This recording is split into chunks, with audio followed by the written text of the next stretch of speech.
Good morning विद्यार्थी मित्रों। छेल्ला लेक्चर में આપણે અન્યોન્ય પ્રેરકત્વ એની ચર્ચા કરેલી અને અન્યોન્ય પ્રેરકત્વ M12 બે ગૂંચળાઓના તંત્ર માટે અન્યોન્ય પ્રેરકત્વ M12 બરાબર M21 બરાબર M આવું સૂત્ર આપણે તૈયાર કરેલું। બે ગૂંચળાઓનું તંત્ર હોય તો M12 बराबर M21 बराबर M અને આ જે M છે એ બે ગૂંચળાઓના તંત્રનું અન્યોન્ય પ્રેરકત્વ છે, જેને પરસ્પર પ્રેરણ એવું પણ કહેવાય। ઘણી વખત આવો શબ્દ લખેલો હોય પરસ્પર પ્રેરણ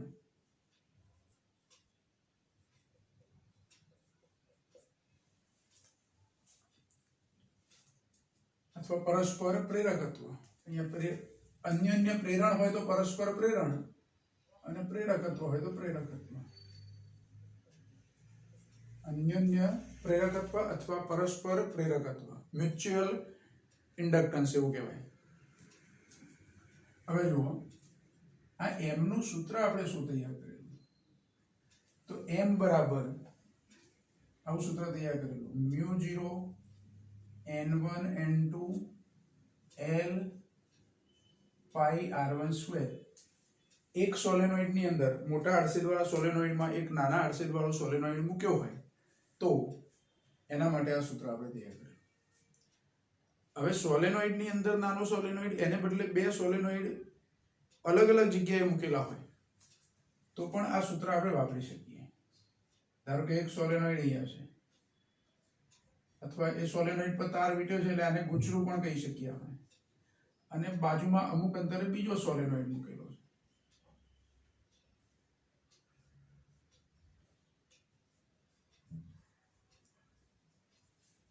તો આવા તંત્ર માટે પણ આ સૂત્ર તમે શું કરી શકો, વાપરી શકો।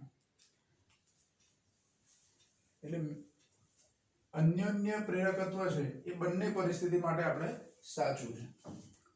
બીજું, આની પહેલા આપણે એક સૂત્ર લખેલું N1 B पहला गुजरा साथे संकળાયેલું કુલ ફ્લક્સ એમાં આટાની સંખ્યા n1 હોય, ફ્લક્સ phi b હોય તો m12 i2 આવું સૂત્ર લખેલું આપણે। n1 એટલે પહેલા ગુજરામાં આટાની સંખ્યા,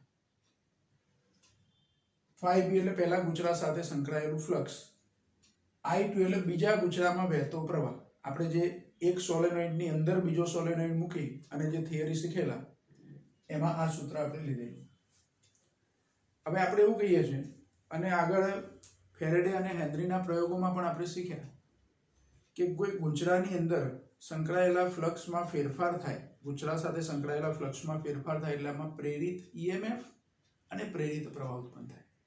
આ પ્રવાહની વાત નથી, આ તો આપણે બહારથી પસાર કરેલો પ્રવાહ છે બે ગુંચરાઓના તંત્રમાં।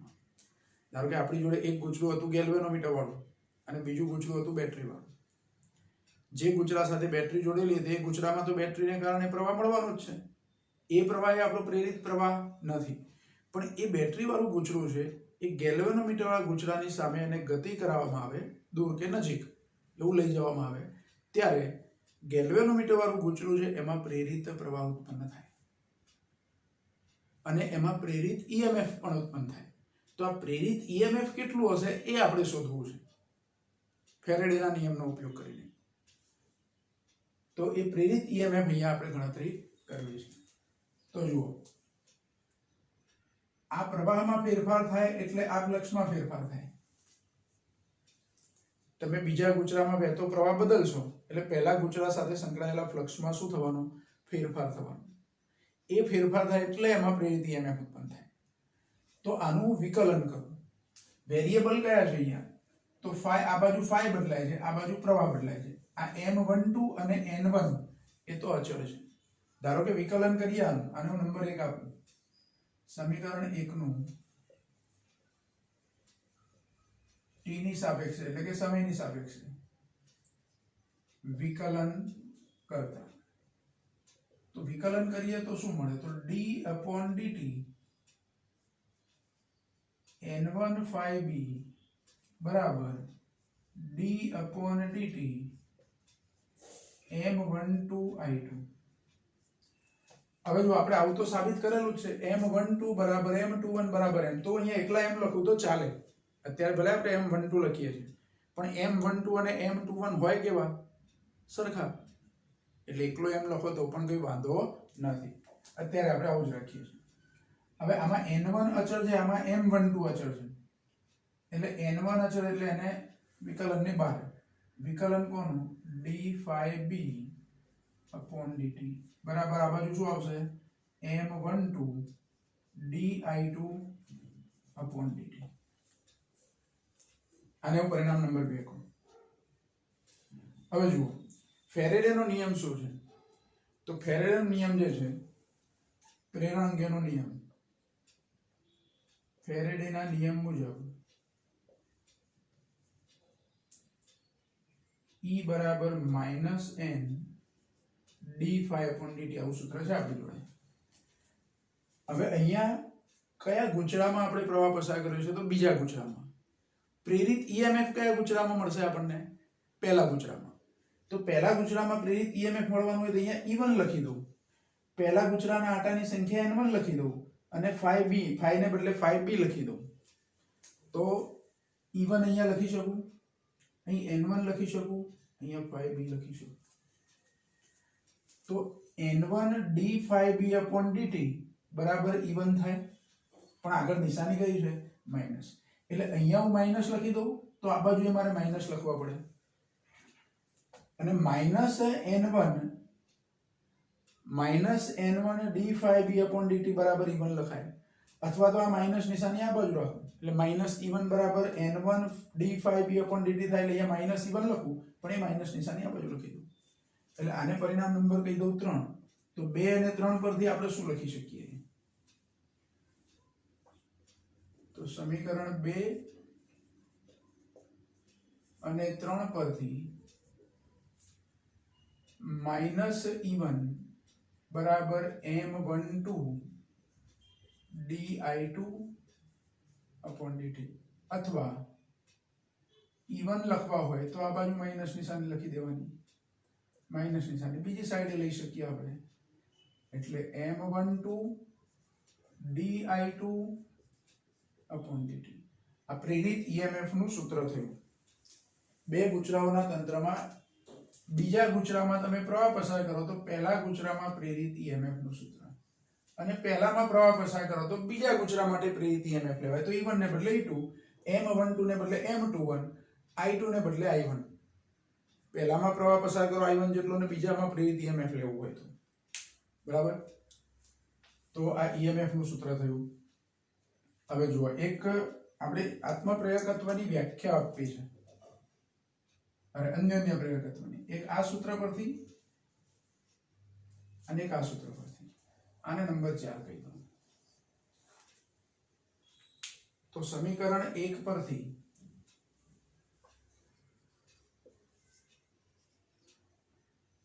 અથવા પહેલા આ સમીકરણ અને આનાથી જ વ્યાખ્યા આપી દઈએ. આમાં જુઓ m12 ને કરતા બનાવો તો શું થાય સૂત્ર? m12 ને કરતા બનાવી દઉં તો m12 ને કરતા બનાવું તો E1 ના છેદમાં આ પદ જાય એટલે કે -E1 upon di2/dt આવું સૂત્ર થાય. અને ઋણ નિશાની એવું ગણો તો આનો માનાંક લઈ લઈએ. બરાબર? જો m12 નું સૂત્ર ટૂંકમાં શું થયું? E1 upon di2/dt. E1 upon di2/dt. આની પરથી મારે અન્યોન્ય પ્રેરકત્વની વ્યાખ્યા આપવી છે.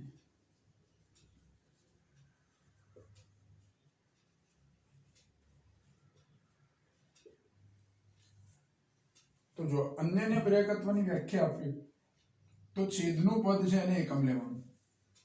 અને અહીંયા છેદનું પદ શું છે? તો di2/dt, જેને વિદ્યુત પ્રવાહના ફેરફારનો સમય દર કહેવાય. એ કેટલો લેવાનો? 1 શું? 1 એમ્પિયર પર સેકન્ડ. આનો એકમ એમ્પિયર પર સેકન્ડ થાય di/dt નું. બરાબર? એટલે એક ગૂંચળામાં વહેતા વિદ્યુત પ્રવાહના ફેરફારનો સમય દર, એક ગૂંચળું ગમે તે એક ગૂંચળું લઈ શકું, M12 લીધા છે બરાબર E1/di2/dt લીધા છે, અથવા બીજું સમીકરણ મારે લખવું હોય તો આવું લખાય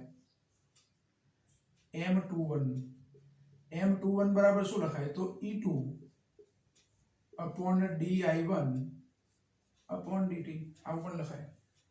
તો એક ગુચરામાં પ્રવાહના ફેરફારનો સમય દર 1 એમ્પિયર પર સેકન્ડ હોય ત્યારે બીજા ગુચરામાં પ્રેરિત થતા EMF ને બે ગુચરાઓના તંત્રનું અન્યોન્ય પ્રેરકત્વ કહે છે।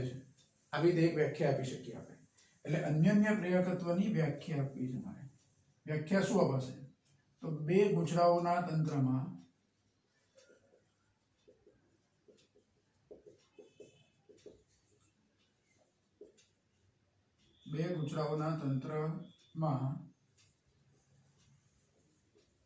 એક ગુચરામાં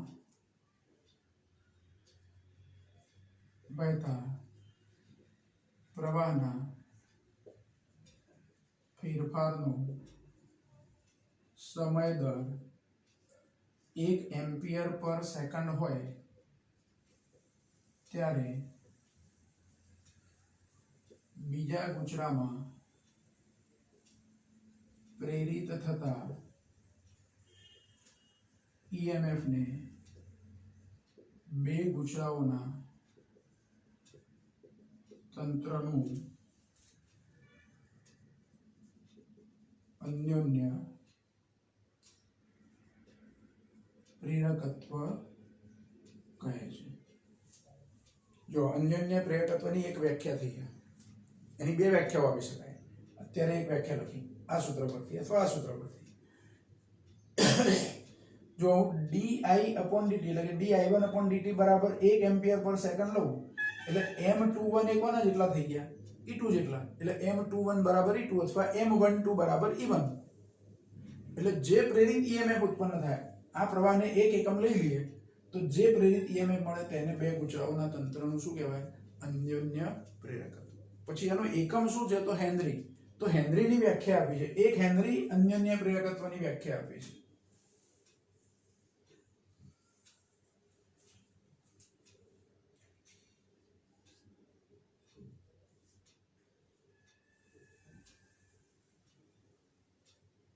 एक हेनरी ની વ્યાખ્યા આ જે સૂત્ર પરથી એક હેનરી ની વ્યાખ્યા આપી છે। અન્યોન્ય પ્રેરકત્વનો એકમ હેનરી થાય। આપણે જે રીતે આગળ વ્યાખ્યાઓ આપતા હતા કે વિદ્યુત પ્રવાહની વ્યાખ્યા આપવાની અને વિદ્યુત પ્રવાહના એકમની વ્યાખ્યા આપવાની। વિદ્યુત પ્રવાહની વ્યાખ્યા આપણે શું લેતા હતા તો કોઈ વાહક તારના આડછેદમાંથી આડછેદને લંબરૂપે 1 સેકન્ડમાં પસાર થતા વિદ્યુત ભારના જથ્થાને વિદ્યુત પ્રવાહ કહે છે। પણ 1 એમ્પિયર વિદ્યુત પ્રવાહના એકમની વ્યાખ્યા આપી હોય તો એટલે કે 1 એમ્પિયરની વ્યાખ્યા આપી હોય તો વાહક તારના કોઈ એક આડછેદમાંથી 1 સેકન્ડમાં પસાર થતો વિદ્યુત ભારનો જથ્થો જો 1 કુલમ હોય તો તે આડછેદમાંથી પસાર થતો વિદ્યુત પ્રવાહ 1 એમ્પિયર જેવું કહેવાય। એટલે ભૌતિક રાશિની વ્યાખ્યા આપતા હોય અહીંયા અન્યોન્ય પ્રેરકત્વની વ્યાખ્યા આપીએ તો ખાલી છેદ એકમ લેવાનો, પણ 1 હેનરીની વ્યાખ્યા આપી હોય તો આ બાજુનો જવાબ મારે 1 બનાવવો હોય તો આને 1 લઈ લો અને આને 1 લઈ લો। એટલે અહીંયા શબ્દોમાં થોડો ફેરફાર કરવાનો। જો શું ફેરફાર કરવાનો 1 હેનરીની વ્યાખ્યા આપવા કે બે ગુચરાઓના તંત્રમાં એક ગુચરામાં વહેતા પ્રવાહના ફેરફારનો સમય દર 1 એમ્પિયર પર સેકન્ડ હોય ત્યારે બીજા ગુચરામાં પ્રેરિત થતું EMF 1 વોલ્ટ હોય, EMF નો એકમ વોલ્ટ 1 વોલ્ટ હોય તો તે બે ગુચરાઓના તંત્રનું અન્યોન્ય પ્રેરકત્વ 1 હેનરી છે એવું કહેવાય। આવી વ્યાખ્યા આપવાની। લખીએ આપણે આની વ્યાખ્યા। થોડો ફેરફાર અહીંયા કે બે ગુચરાઓના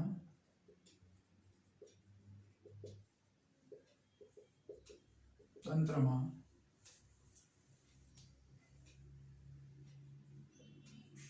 એક ગુચરામાં વહેતા પ્રવાહના ફેરફારનો સમય દર 1 એમ્પિયર પર સેકન્ડ હોય ત્યારે બીજા ગુચરામાં પ્રેરિત થતું EMF જો 1 વોલ્ટ હોય તો તંત્રનું અન્યોન્ય પ્રેરકત્વ 1 હેનરી છે તેમ કહેવાય.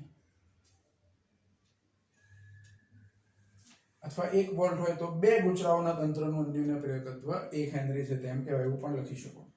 એટલે આ હેનરીની વ્યાખ્યા થઈ, એટલે કે અન્યોન્ય પ્રેરકત્વના એકમની વ્યાખ્યા થઈ.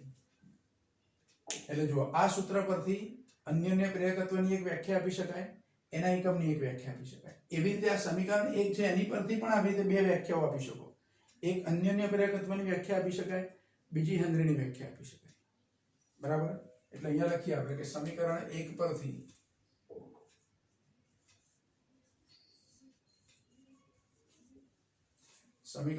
હું શું કહી શકું? તો M12 ને કરતા બનાવું તો M12 બરાબર સૂત્ર કયું? તો N1 phi b upon I2. આવું સમીકરણ મળે. હવે આ સમીકરણ પરથી અન્યોન્ય પ્રેરકત્વની વ્યાખ્યા આપી છે મારે.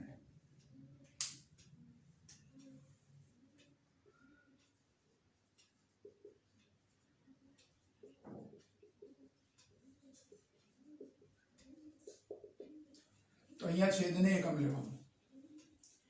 બે ગુચરાઓના તંત્રમાં અથવા બીજું સૂત્ર આવું લખી શકું, ધ્યાન રાખો. અથવા કરીને M21 બરાબર N2 phi b upon I1. એટલે બે ગુચરાઓના તંત્રમાં એક ગુચરામાં વહેતો પ્રવાહ 1 એમ્પિયર હોય ત્યારે બીજા ગુચરા સાથે સંકળાયેલા કુલ ચુંબકીય ફ્લક્સને બે ગુચરાઓના તંત્રનું અન્યોન્ય પ્રેરકત્વ કહે છે. છેલ્લા લેક્ચરમાં આપણે આ વ્યાખ્યા કીધેલી તમને. I1 એકમ લઈ લેવાના, એટલે આ કુલ ફ્લક્સ ઉપર છે અંશમાં છે કુલ ફ્લક્સ કહેવાય. I1 અથવા I2 એને એકમ લઈ લેવાના. બીજા ગુચરામાં પ્રવાહ પસાર કરો તો આ સૂત્ર, પહેલા ગુચરામાં પ્રવાહ પસાર કરો તો આ સૂત્ર. એટલે ગમે તે એક ગુચરામાં પ્રવાહ પસાર કરવાનો અને બીજા ગુચરા સાથે સંકળાયેલું કુલ ફ્લક્સ લેવાનું છે. તો એ વ્યાખ્યા જો આપી હોય તો આવી રીતે આપી શકીએ આપણે કે બે ગુચરાઓના તંત્રમાં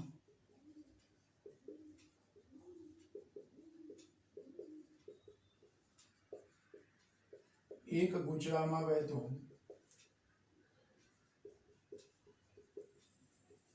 પ્રવાહ 1 એમ્પિયર હોય ત્યારે બીજા ગુચરા સાથે સંકળાયેલા કુલ ચુંબકીય ફ્લક્સને બે ગુચરાઓના તંત્રનું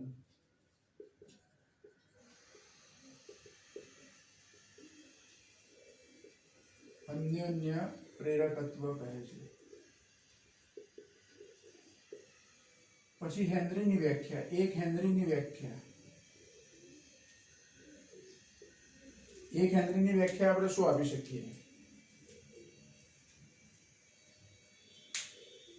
તો બે ગુચરાઓના તંત્રમાં એક ગુચરામાં વહેતો વિદ્યુત પ્રવાહ 1 એમ્પિયર હોય ત્યારે બીજા ગુચરા સાથે સંકળાયેલું કુલ ચુંબકીય ફ્લક્સ, આટલેથી ફેરફાર, કુલ ચુંબકીય ફ્લક્સ 1 વેબર હોય. ફ્લક્સનો એકમ વેબર થાય. એટલે 1 વેબર હોય તો બે ગુચરાઓના તંત્રનું અન્યોન્ય પ્રેરકત્વ 1 હેનરી છે તેમ કહેવાય. એટલે બંને એકમ લેવાના, છેદ પણ એકમ લેવાનો, અંશ પણ એકમ લેવાનો. તો એકમની વ્યાખ્યા થઈ જાય, હેનરીની વ્યાખ્યા થઈ જાય. એટલે હેનરીની વ્યાખ્યા લખવી હોય અહીંથી તો આવી લખી શકાય કે બે ગુચરાઓના તંત્રમાં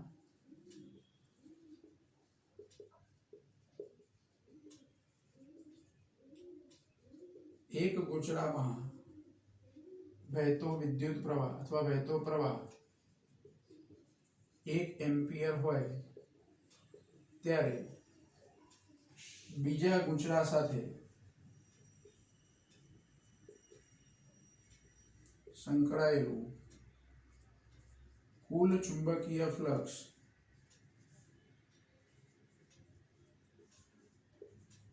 1 વેબર હોય તો બે ગુચરાઓના તંત્રનું અન્યોન્ય પ્રેરકત્વ 1 હેનરી છે તેમ કહેવાય. એટલે એક હેનરીની બે વ્યાખ્યાઓ આપી શકાય અલગ અલગ સૂત્ર પરથી, અને અન્યોન્ય પ્રેરકત્વની બે વ્યાખ્યાઓ આપી શકાય અલગ અલગ સૂત્ર પરથી. કોઈ વખત પરીક્ષામાં તમને એવું પૂછી શકાય કે અન્યોન્ય પ્રેરકત્વની બે વ્યાખ્યાઓ અને એના એકમની બે વ્યાખ્યાઓ લખો. આવો ભૂતકાળમાં બોર્ડમાં પ્રશ્ન પૂછાયો છે. જૂની બુકમાં એ વ્યાખ્યાઓ આપેલી હતી એટલે પૂછાયો હતો પ્રશ્ન. અહીંયા વ્યાખ્યાઓ નથી આપી, પણ તમારા એપ્લિકેશન બેઝના જે પ્રશ્નો આવે કે તમે જે શીખ્યા છે એનો ઉપયોગ કેવી રીતે કરી શકો, તો એને આધારે અન્યોન્ય પ્રેરકત્વની વ્યાખ્યાઓ તમને પૂછી શકાય. તો એ સૂત્રો જે શીખ્યા છે, સૂત્રો તો આપણે શીખીએ જ છીએ, એની પરથી કોઈ એક ભૌતિક રાશિ, ધારો કે અન્યોન્ય પ્રેરકત્વ, એની વ્યાખ્યા આપવી હોય તો એ વ્યાખ્યા તમને પૂછી શકાય. એટલે આ બે વ્યાખ્યાઓ તમારે લખી રાખવાની, યાદ કરી લેવાની. બરાબર. બીજું, અન્યોન્ય પ્રેરકત્વનું આ સૂત્ર આપણે જે લખ્યું છે એમાં અહીંયા μ0 લખ્યું છે. μ0 એનો મતલબ કે એક સોલેનોઇડની અંદર બીજું સોલેનોઇડ મૂક્યું છે, ભલે મૂક્યું, પણ ત્યાં માધ્યમ તરીકે, એટલે કે એ ગૂંચળા જે તૈયાર કર્યા છે એ ગૂંચળાની અંદરના માધ્યમ તરીકે હવા છે. પણ હવા સિવાયનું કોઈ માધ્યમ હોય તો આપણે નોર્મલ સ્પ્રિંગ કેવી બનાવેલી હોય છે, તો ખાલી એક તારને આવા સ્પાઇરલ આકારમાં બનાવી દીધો છે એટલે સ્પ્રિંગ થઈ ગઈ. એના કોઈ આધાર પર એને વીંટ્યું નથી. તો એક મોટી સ્પ્રિંગ એટલે એક સોલેનોઇડ, થોડીક ઓછા અડસેજની ત્રિજ્યાવાળી સ્પ્રિંગ એટલે બીજો સોલેનોઇડ. મોટી સ્પ્રિંગની અંદર નાની સ્પ્રિંગ, એની અક્ષ બંનેની એકબીજા પર સંપાત થાય તે ગોઠવેલી છે. સ્પ્રિંગોનું જે દ્રવ્ય છે એ સિવાય અંદર શું છે, તો હવા છે. તો એ વખતે આ સૂત્ર બરાબર છે. પણ હવા સિવાયનું માધ્યમ હોય તો, ધારો કે કોઈ યોગ્ય આધાર પર તમે તાર વીંટેલો છે, સોલેનોઇડમાં કોઈ આધાર તમે વાપરી શકો. પ્રયોગશાળામાં આપણે રિયોસ્ટેટ લઈએ છીએ, એમાં અવાહક એક નળાકાર રાખેલો છે, એવું કોઈ પણ માધ્યમ તમે લઈ શકો. તો હવા સિવાયનું માધ્યમ હોય એવી વસ્તુ પર તમે તાર વીંટેલો હોય, એટલે કે અંદરના માધ્યમ તરીકે હવા ના હોય, બીજું કોઈ માધ્યમ હોય, તો પછી μ0 ના લખાય, ત્યાં μ લખવું પડે. હવા સિવાયના માધ્યમ માટે જો એ સૂત્ર અહીંયા લખી દઉં છું, એટલે આને થોડુંક ઉપર લખીએ આપણે. m બરાબર μ0 n1 n2 l પાઈ r1 સ્ક્વેર, આવું સૂત્ર છે. હવા સિવાયનું માધ્યમ હોય તો m નું સૂત્ર આવું લખાય, m બરાબર μ n1 n2 l પાઈ r1 સ્ક્વેર. જ્યાં μ એટલે શું, તો માધ્યમની પરમિએબિલિટી. μ0 એટલે શૂન્યાવકાશની પરમિએબિલિટી હતી, પણ μ એટલે માધ્યમની પરમિએબિલિટી, અને μ બરાબર μr ઇન્ટુ μ0 આવું લખી શકાય. અગાઉ આપણે આનો ઉપયોગ કરેલો છે, μr ઇન્ટુ μ0. તો m નું સૂત્ર હવે કેવું લખાય, તો μ ને બદલે μr μ0, આટલો ફેરફાર, પછી n1 n2 l પાઈ r1 સ્ક્વેર, તો બરાબર છે.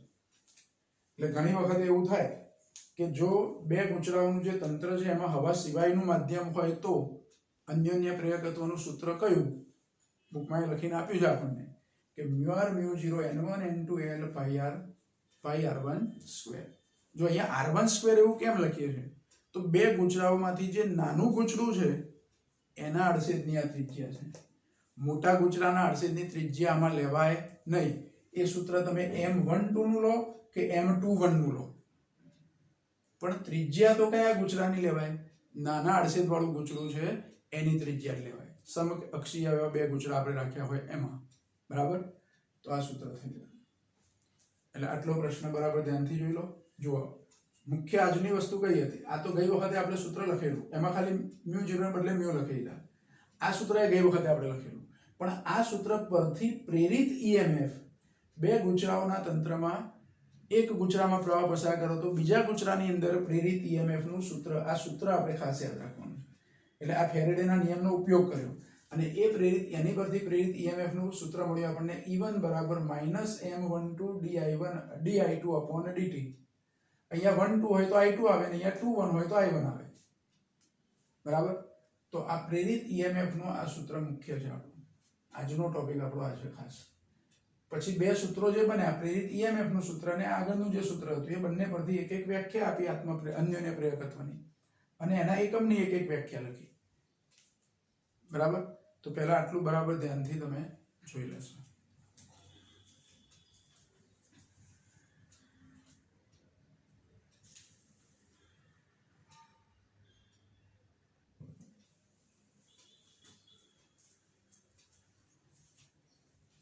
જો હવે બીજો પ્રશ્ન છે આત્મપ્રેરકત્વ, સેલ્ફ ઇન્ડક્ટન્સ. પેલું મ્યુચ્યુઅલ ઇન્ડક્ટન્સ હતું, અહીંયા સેલ્ફ ઇન્ડક્ટન્સ. આમાં એક જ ગૂંચળાની જરૂર પડે. અન્યોન્ય પ્રેરકત્વમાં આપણે બે ગૂંચળાનું તંત્ર લેતા, અહીંયા કેટલા ગૂંચળા લેવાના? એક જ ગૂંચળું લેવાનું. હવે આ એક જ જે ગૂંચળું છે, જો આ ગૂંચળું આપણે બતાવ્યું છે, એ ગૂંચળું છે એની સાથે એક બેટરી જોડેલી છે, એક રિયોસ્ટેટ જોડેલું છે. આને રિયોસ્ટેટ કહેવાય. એટલે ચલિત અવરોધ. રિયોસ્ટેટ એટલે શું? ચલિત અવરોધ. અવરોધનું મૂલ્ય તમારે બદલવું હોય તો બદલી શકો, એવો અવરોધ એટલે રિયોસ્ટેટ. આ ધારો કે 20 વોલ્ટની બેટરી છે, આ એક ગૂંચળું છે. આ ગૂંચળાને ઇન્ડક્ટર એવું કહી શકીએ આપણે. શું કહી શકીએ? ઇન્ડક્ટર. અને એનું ઇન્ડક્ટન્સ એટલે કે આત્મપ્રેરકત્વ L વડે આપણે દર્શાવીશું. હવે જુઓ, આગળના પ્રશ્નમાં આપણે જે સૂત્ર લીધેલું કે N1 phi ચલે છે I2, તો એવી રીતે આ ગૂંચળા સાથે સંકળાયેલું કુલ ફ્લક્સ, ધારો કે ગૂંચળામાં આટાની સંખ્યા n છે, ગૂંચળામાં n આટા હોય તો ગૂંચળા સાથે સંકળાયેલું કુલ ચુંબકીય ફ્લક્સ એ આ બેટરીથી મળતો પ્રવાહ જે છે, એટલે કે ગૂંચળામાં પસાર કરેલો જે પ્રવાહ છે એ પ્રવાહના સમપ્રમાણમાં હોય. એટલે ગૂંચળામાં આટાની સંખ્યા n હોય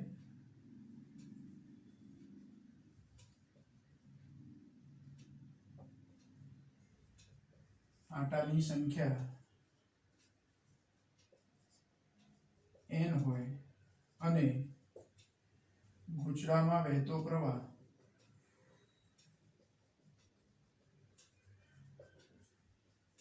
I હોય તો ગૂંચળા સાથે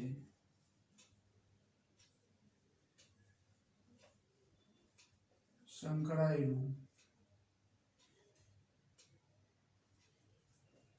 કુલ ચુંબકીય ફ્લક્સ એને n phi વડે દર્શાવીએ. જો કુલ ચુંબકીય ફ્લક્સ આપણે n phi વડે દર્શાવ્યું, એમાં phi એટલે એક આટા સાથે સંકળાયેલું ફ્લક્સ. એવા n આટા છે ને બધા આટા સાથે સંકળાયેલું ફ્લક્સ કેવું છે? સરખું છે. અહીંયા સરખું જ હોય, અહીંયા કોઈ ફેરફાર ના હોય. તો n phi ચલે છે I, આવું કહી શકું, પ્રવાહના સમપ્રમાણમાં છે. એટલે આની પરથી ચલનનો સંકેત દૂર કરું તો n phi બરાબર Li, જ્યાં L એ શું છે? તો L બરાબર ગૂંચળાનું આત્મપ્રેરકત્વ છે.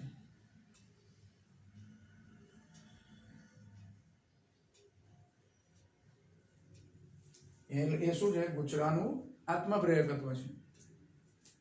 આ ગૂંચળાનું આત્મપ્રેરકત્વ છે, એમાં L ને હું કરતા બનાવું તો n phi upon I થાય. હમણાં આપણે N1 phi b upon I2 એવું લખતા હતા, એના જેવું જ.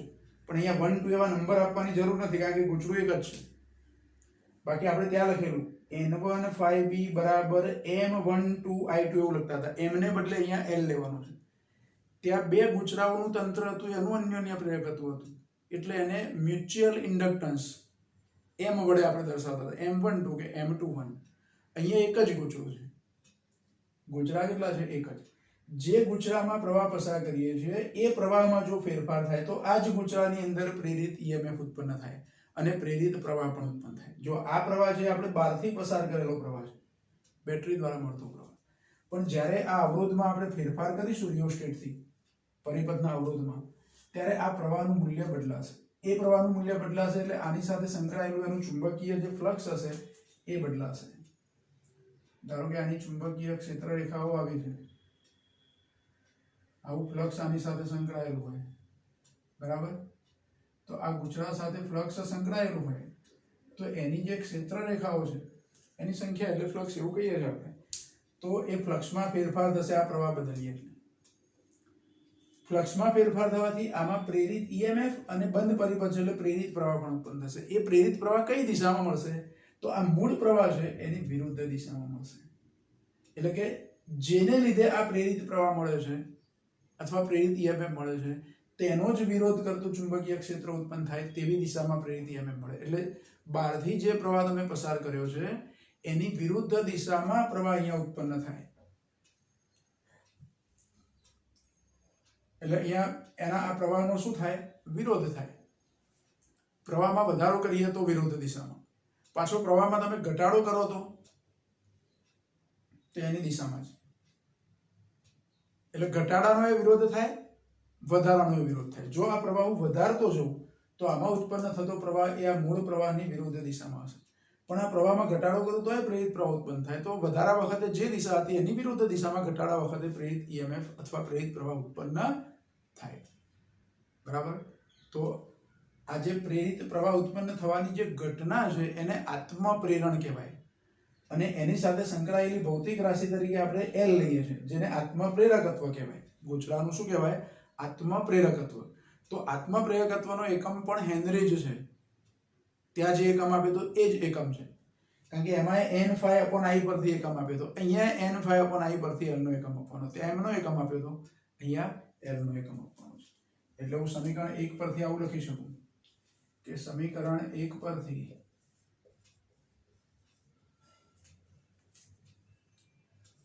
L બરાબર n∅/I. આની પરથી આત્મપ્રેરકત્વ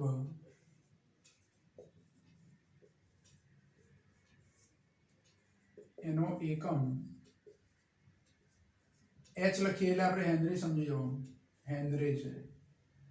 પહેલા તો આત્મપ્રેરકત્વની વ્યાખ્યા લખીએ આપણે.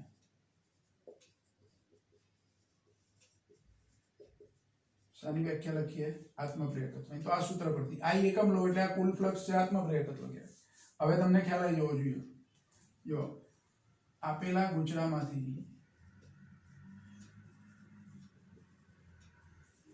વહેતો વિદ્યુત પ્રવાહ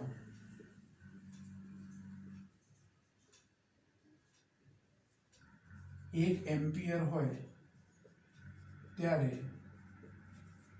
તેની સાથે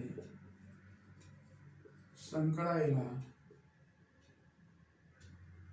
કુલ ચુંબકીય ફ્લક્સને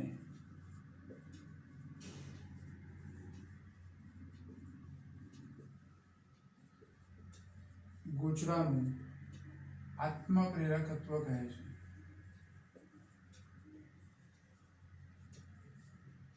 અને પછી મારે 1 હેનરીની વ્યાખ્યા આપવી હોય, H એટલે હેનરી, 1 હેનરીની વ્યાખ્યા આપવી હોય તો બંને એકમ લેવાનું. હવે તમને લખતા આવડવું જોઈએ. આપેલા ગૂંચળામાંથી વહેતો વિદ્યુત પ્રવાહ 1 એમ્પિયર હોય ત્યારે તેની સાથે સંકળાયેલું કુલ ચુંબકીય ફ્લક્સ 1 વેબર હોય તો ગૂંચળાનું આત્મપ્રેરકત્વ 1 હેનરી છે તેમ કહેવાય. વ્યાખ્યા લખી દઉં કે આપેલ ગૂંચળામાંથી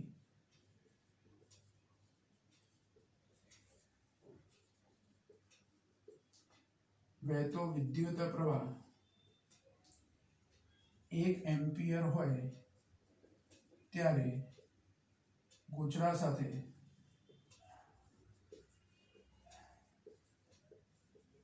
સંકળાયેલ કુલ ચુંબકીય ફ્લક્સ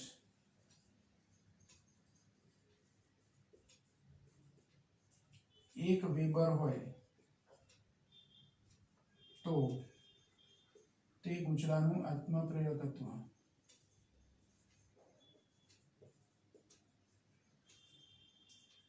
1 હેનરી છે તેમ કહેવાય. આ વ્યાખ્યા પણ તમારે લખી રાખવાની, બુકમાં આપી નથી. હજુ બીજી 2 વ્યાખ્યાઓ પણ આપીશું. આત્મપ્રેરકત્વની બીજી વ્યાખ્યા EMF પરથી આપીશું, પ્રેરિત EMF પરથી, અને હેનરીની પણ વ્યાખ્યા આપીશું. પણ પહેલા આ 2 વ્યાખ્યાઓ. હવે જો આ આત્મપ્રેરકત્વમાં સૂત્ર લખ્યું આપણે, અથવા આ સૂત્ર n∅/I. હું પ્રવાહમાં ફેરફાર કરું તો આત્મપ્રેરકત્વ બદલાય ખરું? તો ના બદલાય. આત્મપ્રેરકત્વ એ આપેલા ગૂંચળા માટે અચળ હોય. એ આત્મપ્રેરકત્વ એ ગૂંચળાની ભૂમિતિ અને માધ્યમ પર આધાર રાખે છે. એમાંથી કેટલો પ્રવાહ પસાર કરવો એની પર આધાર રાખતું નથી. એટલે ગૂંચળાનું આત્મપ્રેરકત્વ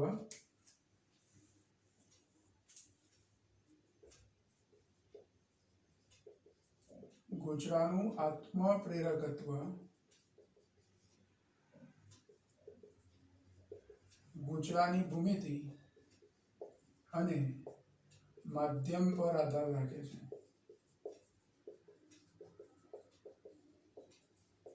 જો ગુચરાની ભૂમિતિમાં શું આવે તો ગુચરામાં આટાની સંખ્યા કેટલી છે તે, પછી એના આડછેદની ત્રિજ્યા કેટલી છે તે, એટલે એનું પરિમાણ થયું, અને એનો આકાર કયો છે તે. આટા વીટ્યા છે તમે વર્તુળ આકારે છે કે ચોરસ આકાર છે, ચોરસ આકાર પણ રાખી શકો અથવા લંબચોરસ આકાર પણ રાખી શકો, એવું ગુચરું બનાવી શકાય. મારી જોડે એક લંબઘન આકારની પટ્ટી છે, એની પર હું તાર વીટી દઉં તો ધારો કે આવી પટ્ટી છે, આનો આકાર કયો કહેવાય? લંબઘન. એને લંબાઈ છે, પહોળાઈ છે અને એની જાડાઈ છે. આની પર હું કોઈ તાર વીટું તો એ તાર બને એનો આડછેદ કેવો થાય? લંબચોરસ. પછી આ પટ્ટી થોડીક જાડી હોય, પહોળાઈ અને જાડાઈ સરખી હોય એવી પટ્ટી હોય, એની પર હું તાર વીટું તો ચોરસ આકાર થાય આડછેદનો. પછી એવો ત્રિકોણ આકાર પણ બનાવી શકાય. એટલે ગુચરાની ભૂમિતિમાં આટાની સંખ્યા આવે, એની આડછેદની ત્રિજ્યા અથવા એની લંબાઈ પહોળાઈ જે હોય તે, એટલે કે એના પરિમાણ આવે, અને એનો આકાર આવે. પ્લસ જે માધ્યમ પર તમે ગુચરું વીટેલું હોય કે જેમાંથી એક ક્ષેત્રરેખાઓ પસાર થવાની હોય, તે માધ્યમ પર એના આત્મપ્રેરકત્વનો આધાર છે. પણ એમાં પ્રવાહ કેટલો પસાર કરો છો એની પર એનો આત્મપ્રેરકત્વ આધાર રાખતું નથી. ઘણી વખત એમસીક્યુમાં તમને આવો પ્રશ્ન પૂછે કે L બરાબર n phi upon I પરથી કહી શકાય કે પ્રવાહ બદલાય તો આત્મપ્રેરકત્વ બદલાય. આ વિધાન સાચું કે ખોટું? તો પ્રવાહ બદલાય તો ગુચરાનું આત્મપ્રેરકત્વ બદલાતું નથી. પ્રવાહમાં તમે વધારો કરો તો આ ફ્લક્સ પણ વધે, ગુણોત્તર અચળ રહે, એટલે કે L ના બદલાય. ઓહમના નિયમમાં એવું છે. ઓહમના નિયમનું સૂત્ર આપણે લખતા હતા, R બરાબર V upon I. શું I માં હું ફેરફાર કરું તો R બદલાય ખરો? આમ તો સૂત્ર પરથી એવું કહેવાય કે I વધે તો R ઘટે ને I ઘટે તો R વધે, વ્યસ્ત પ્રમાણ છે એટલે. પછી એ રીતે V માટે, વોલ્ટેજ માટે, કે વોલ્ટેજ વધારો તો R વધે ને વોલ્ટેજ ઘટાડો તો R ઘટે. પણ એવું નહીં. તમને એક વાહક તાર આપેલો છે, એનો કંઈક અવરોધ છે, તો એ અવરોધ બદલાતો નથી. મતલબ કે I અને V પર તો આધાર રાખતો નથી. એ અવરોધ છે બીજી બાબતો પર આધાર રાખે છે, કે કયા દ્રવ્યનું ગુચરું બનેલું છે, કયા તાપમાને છે, એની પર એનો આધાર રહે. એની લંબાઈ પહોળાઈ કેટલી છે, એટલે કે એના આડછેદનું ક્ષેત્રફળ કેટલું છે, એની લંબાઈ કેટલી છે, એની પર અવરોધ આધાર રાખે. પણ તમે I માં ફેરફાર કરો તો V એવી રીતે બદલાય કે V અને I નો ગુણોત્તર અચળ રહે, એટલે કે R અચળ. મને એક ફિક્સ અવરોધ આપી દીધો છે, કોઈ એક અવરોધ આપી દીધો છે, એનો અવરોધ મેં માપ્યો 10 ઓહ્મ. હવે હું તાપમાન ના બદલું, એ અવરોધનો તાર એનો એ જ રાખું, લંબાઈ પહોળાઈ કશું ના બદલું, જે દ્રવ્ય છે એનું એ જ રાખું, તો એનો અવરોધ ગમે તે પરિસ્થિતિમાં, ગમે તે પરિસ્થિતિ એટલે આપણે બાહ્ય પરિબળો કોઈ બદલવા નથી, તમે એમાંથી પ્રવાહ પસાર કરો, પ્રવાહનું મૂલ્ય બદલ્યા કરો, ગમે તે કરો, અવરોધ કેવો રહેવાનો? અચળ રહેવાનો. એના જેવું છે. એટલે આત્મપ્રેરકત્વ છે પ્રવાહ પર કે એની સાથે સંકળાયેલા ફ્લક્સ પર આધારિત નથી. આ ખાસ યાદ રાખજો. એવું અન્યોન્ય પ્રેરકત્વમાં. બરાબર? તો જો આત્મપ્રેરકત્વમાં હજુ આટલું લઈએ છે, હજુ થોડુંક શીખવાનું આપણે બાકી છે, પણ એ પછી નેક્સ્ટ લેક્ચરમાં લઈશું. આજે અહીં સુધી આપણે સ્ટોપ કરીએ છીએ. જો આત્મપ્રેરકત્વ કોને કહેવાય એની વ્યાખ્યાઓ આપી દીધી, એના એકમની વ્યાખ્યા આપી. આત્મપ્રેરકત્વ છે અહીંયા અચળાંક તરીકે આપણે લીધું છે, n phi ચલે છે I, તો n phi બરાબર Li, જેમાં L ને આપણે શું કીધું? ગુચરાનું આત્મપ્રેરકત્વ. જે ગુચરામાં પ્રવાહ પસાર કરો છો એ જ ગુચરામાં પ્રવાહના ફેરફારને કારણે એમાં પ્રેરિત EMF ઉત્પન્ન થાય. તો એ જે ઘટના છે એને આત્મપ્રેરણ કહેવાય, એની સાથે સંકળાયેલી ભૌતિક રાશિ એને શું કીધું આપણે? આત્મપ્રેરકત્વ. બરાબર? તો આજની ચર્ચા અહીંયા આપણે પૂરી કરીએ.